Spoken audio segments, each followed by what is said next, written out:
Allez hop, on va essayer de faire un beau débrief hebdo.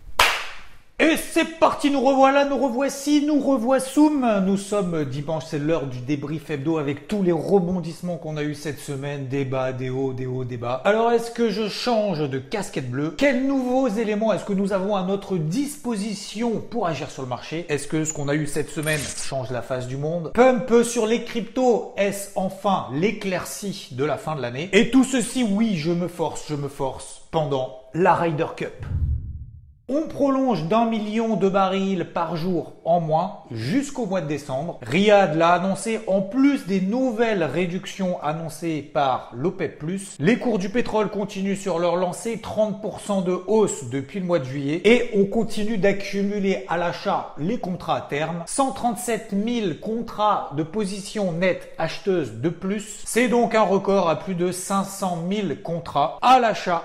Un record depuis 1 an et demi. Ça correspond grosso modo à 500 millions de barils, soit 5 jours de consommation. Alors, il y a un gagnant et un perdant dans cette histoire. The winner is les compagnies pétrolières. And the loser is, tous ceux qui consomment du pétrole à fond, autrement dit, les compagnies aériennes. Le secteur s'est mangé moins 20% en 2 mois. Et dans le même temps, nous avons l'Agence internationale de l'énergie qui dit qu'il faut réduire absolument la demande de combustibles fossiles d'un quart de notre consommation actuelle d'ici une décennie si on veut limiter le réchauffement de la planète à 1,5 degré par rapport à la période pré-industrielle. Il faudrait donc passer en termes de demande de barils de pétrole de 100 millions de barils par jour à 77 millions et ce d'ici 2030. Même chose pour le gaz. Il faudrait passer de 4150 milliards de mètres cubes, ça c'est par an, à 3400 milliards. Donc du coup, on parle toujours en milliards. Donc forcément, c'est pas tout ça qui va aider l'inflation à baisser, même si nous avons eu cette semaine une bonne nouvelle, en zone euro notamment. L'inflation est retombée à son niveau le plus bas depuis à peu près 2 ans. 4,3% d'inflation contre 5,2% le mois passé. Enfin, une bonne nouvelle.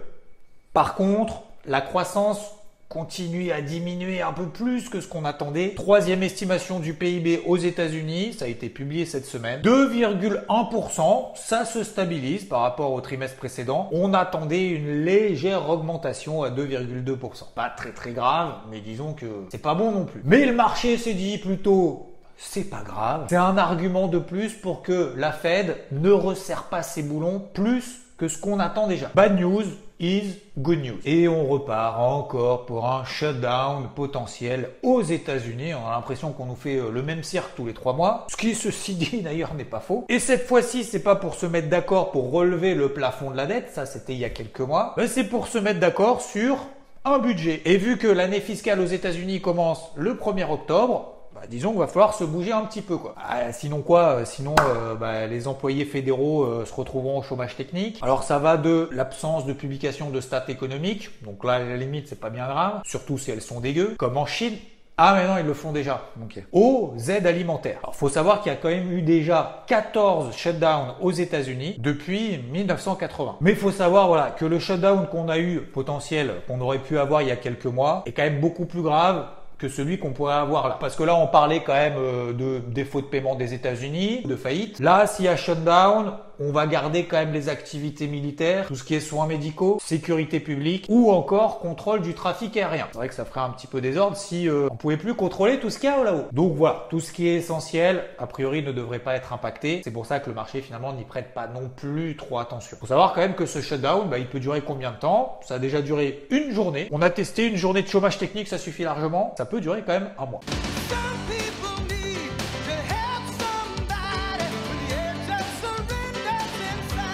Alors côté macro cette semaine, hormis le PIB aux États-Unis qu'on a vu juste avant, l'inflation en zone euro aussi, il n'y avait pas grand-chose, mais le gros du gros, c'était plutôt vendredi. Le PCE aux États-Unis, c'est le Personal Consumption Expenditure.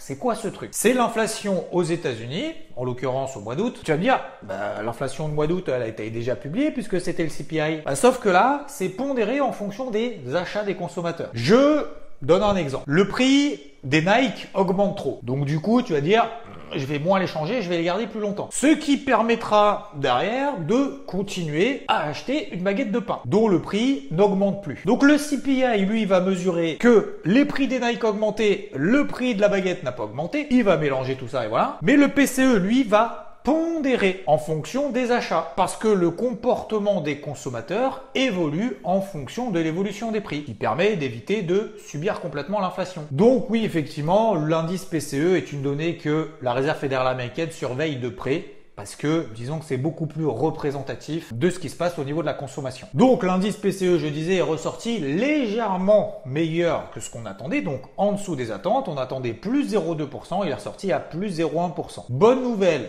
certes, mais pas encore suffisante pour tourner définitivement la page de l'inflation. Et puisque nous avons parlé des Nike, bah oui, parlons-en puisqu'elle a publié cette semaine. Alors c'est vrai que cette semaine, tout le monde en avait parlé parce qu'il y avait quand même une grosse attente du marché. L'action a perdu 25% depuis le début de l'année parce que des stocks très élevés, des craintes au niveau de la consommation aux États-Unis. Il y a la reprise du paiement des prêts des étudiants et on sait qu'aux États-Unis ça douille, ce qui contraint donc les ménages à faire des dépenses moins essentielles, comme par exemple avoir la dernière paire de Air Max Pro Plus. Et donc Nike a publié mieux que prévu. Ils ont même réussi à réduire leur stock, ce qui rassure les actionnaires. Hausse des revenus, quasiment 13 milliards de dollars, mais c'est largement moins que les hausses de 16 et 19% qu'on a eu les trimestres précédents. Alors, faut savoir que presque la moitié des ventes de Nike, ça se fait en Amérique du Nord. Et là-bas, on a eu moins 1% sur les ventes, moins 2% sur les chaussures. Sachant que les chaussures, c'est sa plus grande source de chiffre d'affaires. Bref, le marché, il semble rassuré, avec des perspectives en légère progression, suffisant pour faire remonter l'action Nike et en faire profiter ses consoeurs Adidas et Puma. Coty va s'introduire en bourse, spécialisée dans les produits de beauté. Alors on pourra acheter les actions soit Euronext, soit à New York. Ça sera quand même un poids lourd parce qu'il va peser 9 milliards d'euros. Plus gros que certains mastodontes du CAC 40 comme Alstom ou encore Unibail. Alors cette semaine, les marchés ont réussi à tenir. Après plusieurs jours de baisse dont on a largement profité, baisse justifiée par une reconsidération à la hausse des taux d'intérêt de la Réserve fédérale américaine suite au discours de Jérôme Powell il y a 2 semaines. Et donc l'élastique qui était particulièrement tendu sur les marchés s'est détendu. Et après cette détente, dimanche dernier, donc je vous disais mettre plutôt une casquette bleue. Estimant que finalement ce qu'on avait eu la semaine passée c'était simplement des ajustements, c'était pas vraiment une mauvaise nouvelle. Alors ça attendait certes le taux à 10 ans et le dollar, mais c'était pas non plus du sonnant du trébuchant. Là on était simplement dans l'ajustement d'anticipation des politiques monétaires. Et puis techniquement on est revenu sur des zones clés un peu partout, que ça soit d'ailleurs en Europe, puisque sur le CAC et sur le DAX, nous sommes dans ce qu'on appelle des figures d'élargissement. Et du coup on s'approche de la borne basse. Alors la situation s'est quand même suffisamment dégradée pour que sur l'indice SP500, le nombre d'actions qui sont au-dessus de leur moyenne mobile à 100 jours, c'est un point de repère pour savoir si on est plutôt en tendance haussière ou pas, que ce nombre d'actions soit au plus bas de l'année. Un tiers d'entre elles seulement sont au-dessus de leur moyenne mobile à 100 jours. Il faut savoir qu'on était à 80% il y a 2 mois. L'indice VIX, le fameux indice de la peur qui mesure la volatilité implicite, autrement dit le stress qu'on peut avoir à court terme sur les marchés, en l'occurrence le SP500, il a progressé, mais pas suffisamment pour rentrer en mode panique. Et ajouter à cela la saisonnalité sur le SP500, en cette année 2023, ça a été parfaitement respecté. En gros, là, tu vois sur le graphique, c'est la courbe rouge qui nous montre que historiquement, même si, on est d'accord, saisonnalité, les performances passées ne présagent pas des performances futures, ok, les 3 mois de l'année sont plutôt des bons mois pour le marché. Et avec les chiffres d'inflation en zone euro, mais aussi aux États-Unis, donc qui sont certes pas exceptionnels, mais un poil meilleurs que ce qu'on attendait, ça suffit pour stabiliser la situation et provoquer ce qu'on peut appeler des rebonds techniques en Europe, mais aussi aux États-Unis. Donc je vous disais dimanche dernier, on ne passe pas de casquette rouge à casquette verte et à casquette rouge après et à casquette verte, et ce du jour au lendemain. Et en effet, c'était plutôt pas mal parce qu'en début de semaine, pendant les 3 premiers jours de la semaine, ça a continué à baisser. Avant que le marché commence à se calmer jeudi, petite détente du taux aux États-Unis qui a quand même flirté avec les 4,70% et détente également du dollar américain avec d'ailleurs du coup un euro contre le dollar qui est revenu sur une grosse zone, les 1,05, zone d'achat. Et puis le marché, comme une espèce d'ambiance de rachat de short, c'est une espèce de peur inverse que le marché, s'il décroche pas tout de suite, du coup j'ai des positions à la vente qui me couvrent mes achats. Mais il y a quand même pas vraiment de mauvaises nouvelles qui pourraient justifier que le marché continue à plonger de 5-10%. En plus de ça, on passe au-dessus de ce qu'on peut appeler des zones de polarité, des zones techniques, sous lesquelles ou au-dessus desquelles on a un sens prioritaire. La minute pédagogie avec Xavier Fenot. Alors c'est vrai que beaucoup de monde en fait estime que travailler les marchés c'est acheter en bas, vendre en haut et puis recommencer le plus souvent possible. Et sur bien évidemment toutes les unités de temps, tous les actifs et idéalement H24. Ça c'est pas une stratégie viable à long terme et c'est surtout très épuisant de deviner où va s'arrêter le marché, où il va aller et de le faire en plus sur des unités de temps très courtes, sur du 5 minutes, 15 minutes, c'est l'enfer. Du coup, cette ligne directrice qu'on travaille, on ne peut pas la changer du jour au lendemain puisque l'objectif c'est de travailler dans le sens d'une tendance et ce le plus longtemps possible. Alors, comment on fait? On peut utiliser l'analyse macroéconomique, j'essaye de vous vulgariser un petit peu tout ça. On peut utiliser sinon que l'analyse technique, s'en ficher complètement de la macro, ou alors utiliser les deux, ce qui permet après de comprendre le contexte, etc. C'est pour ça que j'aime bien faire le parallèle entre les deux. Mais surtout, ce qui est important là-dedans, c'est d'essayer de comprendre s'il y a des changements de psychologie de marché qui peuvent être justifiés ou non. Ce qui nous permettrait donc de changer de casquette. Cette semaine, on voit bien qu'on a des rebonds techniques. Ils tiennent pour le moment et c'est pourquoi on a décidé désormais d'être à l'écart de toute position vendeuse, voire même en commençant à acheter. Je dis bien en commençant, avec des tailles de position réduites. On met pas la maison à chaque trade. On passe pas de vendeur à acheteur d'un jour à l'autre en faisant all-in. Donc oui, à l'achat avec des positions, des tailles de position maîtrisées, non pas pour viser un retournement de marché en mode ça y est, on va direction sur les records historiques, mais parce que oui, nous sommes dans une situation apaisée. Encore une fois, on l'avait dit dimanche dernier dans le débrief hebdo avec cette casquette bleue, ça a été confirmé cette semaine. D'ailleurs,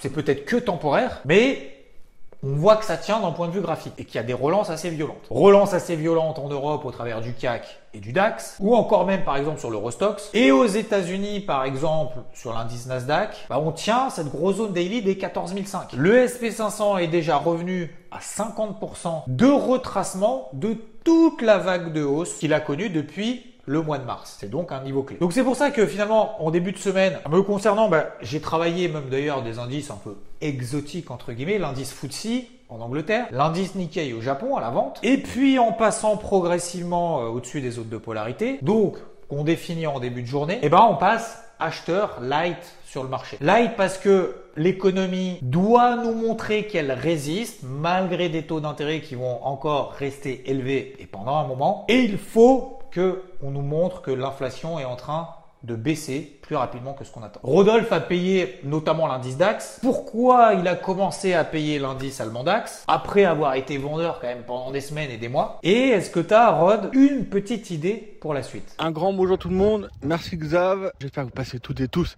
un excellent dimanche matin. On va essayer de cadrer, de faire le point très rapidement. Donc moi actuellement, je suis plus prudent. Je suis pas forcément inquiet, mais un peu plus prudent, notamment par rapport à ce que je vois sur le SP500, qui me sert pas mal de guide en ce moment. Je vous rappelais la semaine dernière, je vous parlais d'un gap d'éjection, un gap de rupture à la baisse d'il y a 2 semaines. Il est toujours présent, il est toujours ouvert, d'accord?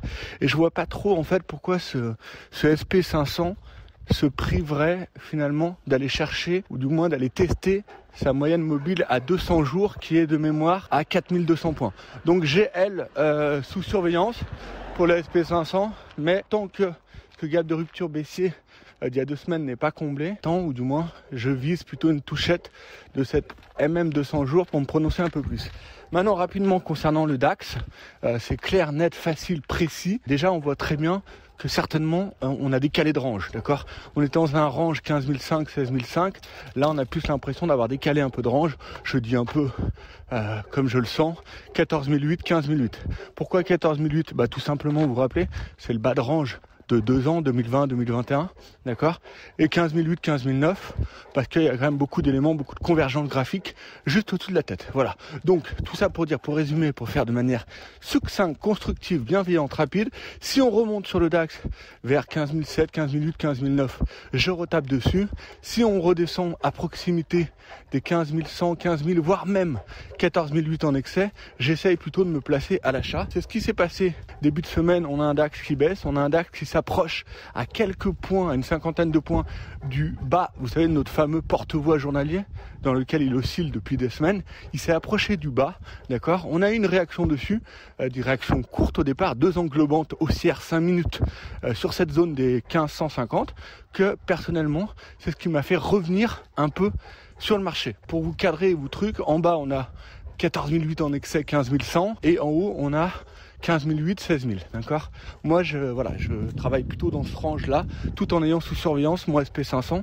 Maintenant, à l'intérieur de ce range, bien évidemment que vous êtes obligé d'avancer chandelier par chandelier, notamment chandelier bougie journalière par bougie journalière, qui certes dans un range n'ont pas de réelle signification très importante, mais elles ont quand même une signification à court terme. Okay, donc début de semaine dernière, plutôt vendeuse, après acheteuse.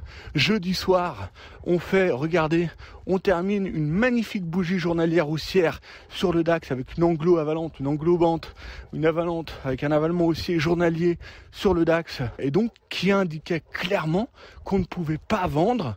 Et je le répète, je me bats même parfois avec moi-même, mais même aussi parfois avec mon équipe, c'est toujours le but, c'est quoi? C'est que chacun acquiert de l'expérience et du partage et de la connaissance des autres, et qu'on aille vers le haut tous ensemble, et qu'on apprenne tous ensemble à lire un marché. Je fais des erreurs aussi, mais c'est bien de partager ensemble ces erreurs. Donc jeudi, avalement haussier, impossible d'être vendeur dans la nuit de jeudi à vendredi. Pour preuve, on allait chercher les 15005, et ensuite bougie d'hier, un peu plus dégueulasse, aux US pas belle non plus, un peu partout pas belle, qui annonce vraiment que on va être dans un mouvement brusque, dans un marché orchestré par les acheteurs comme les vendeurs, un peu n'importe comment. Pour l'instant, il ne faut pas se mettre une véritable direction en tête. Début de semaine prochaine, la bougie de vendredi soir annonce plutôt un retracement vers les 15003, 15250, d'accord. Là, on verra, ça correspond 15270, ça correspond grosso modo à 50% de retracement de la belle bougie haussière de jeudi. On verra si ça tient. Ça peut provoquer un rebond court terme là-dessus, d'accord, mais on voit bien que, à mon avis, progressivement, on va retomber en bas. Donc, tout ça pour dire, et c'est vraiment la conclusion, ce n'est pas un marché d'accélération, d'accord. Il faut avoir des bornes bien définies. Il ne faut ni acheter les accélérations, ni qu'elles soient haussières ou baissières. Il faut se placer au contraire sur des signaux techniques court terme, à l'inverse de ces accélérations. Voilà, donc vous l'avez compris, pour moi 14008, 15100 en bas, 15007, 16000 en haut. Au milieu, il faut faire attention. Il faut se fier au chandelier, mais sans y accorder une trop grande importance. Début de semaine prochaine, on regarde si 15002, 15250, 15003 tiennent. Pourquoi pas relancer une nouvelle fois. Si ça tient pas, il faut attendre le bas du porte-voix. Il est autour des 15000, 15050 pour éventuellement se replacer à l'achat. Voilà, je pouvais pas faire plus court, désolé. J'espère vous avoir apporté quelques éléments de réponse dans ce range qui s'annonce durable et relativement brusque en termes de mouvement. Je vous embrasse bien fort, merci Xav. Très bonne fin de week-end à toutes et à tous. Détends-toi, respire. C'est l'heure de réfléchir. Ah, pas trop quand même, hein. Ça fait mal à la tête. C'est l'instant psychologie. Donc presque tous les objectifs baissiers ont été atteints sur les positions vendeuses. Et après des semaines, voire des mois de travail, c'est vrai que c'est toujours un peu difficile de tourner la page. Mais il faut avoir aussi cette capacité de reconnaître des mouvements de marché, voire des débuts de changement de psychologie de marché. Ça, c'est pour éviter de reperdre une grande partie finalement des plus-values latentes ou des plus-values qui ont été réalisées. Mais encore une fois, ça ne veut pas forcément dire de passer full vendeur à full acheteur ou inversement. Ça veut dire temporiser. Et on ne peut pas toujours avoir une conviction forte, un plan défini sur plusieurs semaines à l'avance, d'autant plus qu'on voit très bien que le marché, des fois il peut être tendu, il y a de gros mouvements. Et c'est important de reconnaître ce type de période, alors ça se fait plus souvent avec l'expérience, dans lesquelles finalement on diminue son exposition, la taille de ses positions, ce qui permet d'être un peu plus réactif. Aujourd'hui, et même si je préfère préciser, j'ai pas tous les cours de clôture, puisque au moment où je parle, les marchés sont encore ouverts. Donc, j'ai un biais légèrement positif et je vais simplifier à l'extrême tant qu'on tient les cours de clôture sur les indices de la séance de jeudi. Ce qui nous donne 4300 sur le SP500, 33 650 sur le Dow Jones, 14 700 sur le Nasdaq, 7111 sur le CAC et 15 300 sur le DAX. Je simplifie à l'extrême. En dessous, si on repasse sous ces niveaux, eh ben oui, je remettrai une casquette bleue. On avait vu que le marché des cryptos était beaucoup plus résilient que les marchés traditionnels qui baissaient, mais le marché crypto baissait plus. Peut-être finalement que tous ceux qui avaient envie de vendre ont vendu, donc du coup ça baisse plus. Et d'ailleurs, on avait vu qu'il y avait plus du tout de volume sur le marché. Ça a permis finalement d'en profiter aussi un petit peu, de faire un pump avec un Ether qui tente de relancer au-dessus des 1700 $, Bitcoin qui essaye de passer enfin les 27 000 $. Et il y en a d'autres comme par exemple ETC, LTC, qui tiennent ces gros niveaux, ces supports qui ont été construits ces dernières semaines et de faire un petit peu mieux que simplement tenir ces niveaux. Pour le moment, on voit que ça manque de jus. Après, il y a d'autres cryptos fortes qui ont des belles configurations. Je pense par exemple à INJ, mais encore une fois, c'est un peu comme sur les marchés traditionnels. On sent qu'il y a un peu de retenue sur les rebonds. On y va, mais toi d'abord. Alors, light sur le bouton vert. Encore une fois, les volumes restent trop faibles pour le moment pour avoir des relais. Alors, bien évidemment, ça peut évoluer rapidement. Donc, attention quand même, ce que j'appelle les portes de saloon, à ne pas acheter les accélérations haussières, à ressortir quand on repère 2-3% et du coup à grignoter son capital sans forcément de raison. Parce que si finalement on prend du recul, on regarde la capitalisation totale, on est toujours coincé dans ces bornes. Pour cette semaine, on se place des alertes au-dessus des plus hauts qu'on a fait la semaine dernière. Et là, si on passe au-dessus, oui, probablement ce sera un vrai nouveau départ. Semaine prochaine, nous avons rendez-vous déjà, oui, avec l'emploi mensuel aux États-Unis, autrement dit le NFP. Nous aurons également quelques banques centrales comme celle d'Australie. Alors le marché, est-ce qu'il sera capable de transformer cet essai positif qu'on a eu en fin de semaine? En tout cas, ça nous promet encore beaucoup de volatilité, beaucoup de va-et-vient, avec une inflation qui se tasse légèrement, une économie mondiale qui se replie quand même aussi. Donc attention aux convictions fortes qui peuvent nous faire grappiller du capital, nous faire gaspiller de l'énergie, ne pas être prêt pour le prochain départ. Donc toujours dans ce type de période, on réduit les tailles de ses positions, ce qui permet de continuer à rester concentré, à se faire confiance, mais à pas faire n'importe quoi. D'ailleurs, il y a un truc très bien à faire aussi, c'est de mettre un pouce vers le haut. Merci à tous. Je vous souhaite une très bonne journée, une très bonne semaine, une très bonne Ryder Cup et à très vite. Ciao!